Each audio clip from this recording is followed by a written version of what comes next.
California Governor Newsom is in China on Tuesday. He visited a bus depot in Shenzhen to learn about the city's all-electric bus fleet. Xiao Chufeng has more. On Tuesday morning, Governor of the U.S. state of California, Gavin Newsom, inspected the Ento Hill bus depot in China's southern metropolis of Shenzhen. Shenzhen is the first major city around the world to transition to an all-electric bus fleet and taxi fleet, with around 16,000 electric buses. And Newsom's priorities are getting to know more about the requirements to support such a big green system and to reinforce partnerships. We're here because of the scale and the scope. This is not small. You guys are doing things at a level that's not being done anywhere else in the globe. And so we're here in that light, that inspiration, also in the spirit, as you say, of partnership. We've been working together for decades. California has historically been among the largest oil producers in the United States, but Governor Newsom is aiming to phase out fossil fuels to tackle climate change. In Shenzhen, the transition to all-green public transport system took 8 years, and getting enough charging facilities was one of the biggest challenges. At the very beginning, we really faced a very big challenge of not having enough land and bus charging facilities in Shenzhen. We have a very huge bus fleet. We cannot afford at the beginning to have one terminal for one bus. So we had to develop sort of a multi-gun on charging technology. Newsom also took a test drive of a Chinese-produced electric car, and he seemed quite impressed. This is a preview of things to come, and this we don't have yet in the United States. But the fact is, so much of that technology, so much of that inspiration, the R&D, we developed, but it's now being transferred across the globe. China and California have a long history in collaboration across many sectors, including on tackling climate change. And Newsom's visit is seen as crucial for reinforce such collaboration. He's got many things on his agenda, including meeting government officials, signing MOUs, and visiting clean green energy facilities. Cao Chufeng, CGTN, Shenzhen. For more on these big visits, including Gavin Newsom's to China, we bring in Global Executive Ryan Patel, Senior Fellow with the Drucker School of Management, Claremont Graduate University. Ryan, good to see you. Big meetings. We got Wang Yi coming this way. We have Gavin Newsom going that way. Let's start with Gavin. What's he doing in China? Well, I mean, that's a great question. I think the timing of this, I can't tell you the timing of it, but from a business perspective, Phil, this makes a lot of sense from an overall perspective because you think of the California GDP of north of 3.5 trillion. There is a history, if you look at the history of California's governors having the partnership with Democratic Jerry Brown, the Republican Arnold Schwarzenegger in the past to go to China and really talk about swap knowledge on air pollution, emissions. So this is not a surprise, I would say, in trying to strengthen that relationship with China. To me, what I think he's doing when you see the sound clips that he's talking about, he's looking at technology, he's looking at clean energy, he's looking at the buses systems that we just saw, that this technology could obviously help California and the partnership needs to strengthen.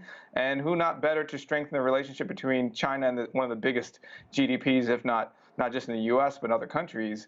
It seems like that's the mission he's taken on here, less of a political thing, more of a partnership, at least thus far, what he said thus far that we've seen. But I'm a little skeptical because there's also what's not being said, right? We saw executives from Apple recently in China. It's been well documented the challenges that Apple is facing there. It's in the same state as Gavin Newsom. I can't imagine that topic not being brought up. I mean, I don't know, Phil. I mean, I'm sure it'll come up. I mean, you and I both have talked about this. There's already been frosty relationship between U.S. and China.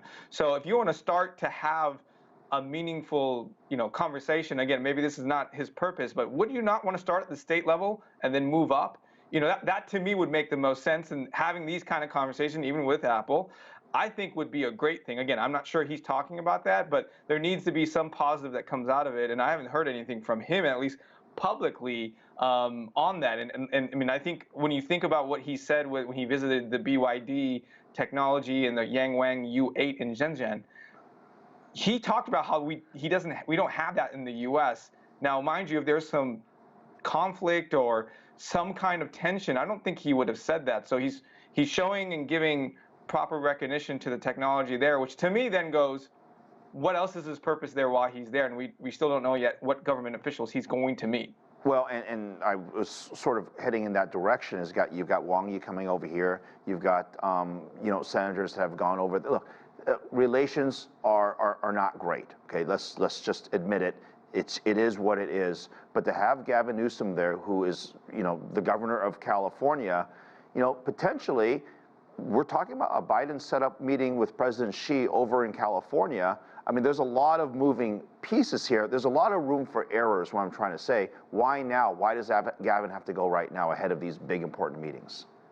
Phil, why are you always looking at the negative things? We always talk about the things that don't go right. I also think that this meeting, it seems like less pressure, less tension.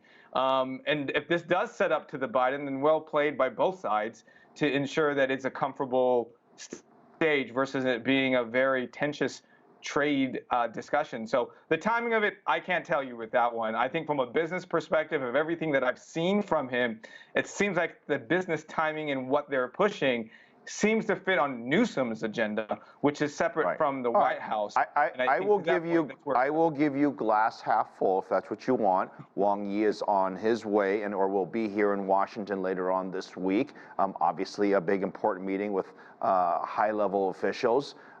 You heard earlier, obviously, as this comes a few weeks ahead of the potential meeting in California, what's likely to be discussed here? Yeah, but I'm telling how it is. I think we see a lot of these tensions in general. We need U.S. and China to come together to have these conversations. So there's my outlook of that. And you know that, Phil. I think it's as equally as important of that visit in the D.C. and what comes out of it.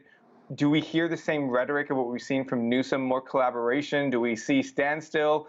I think there needs to be some movement, Phil. We can't keep having these conversations of this tension rising to other kind of effects. And I'm intrigued, actually, more than even Newsom's actually visit, what comes out of the D.C. and what the Chinese take away from that meetings if it was a positive aspect and experience. Well, look, the good news is that both sides are talking, and we shall know more in a few days. Ryan, good to see you. Thank you. Good to see you, Phil.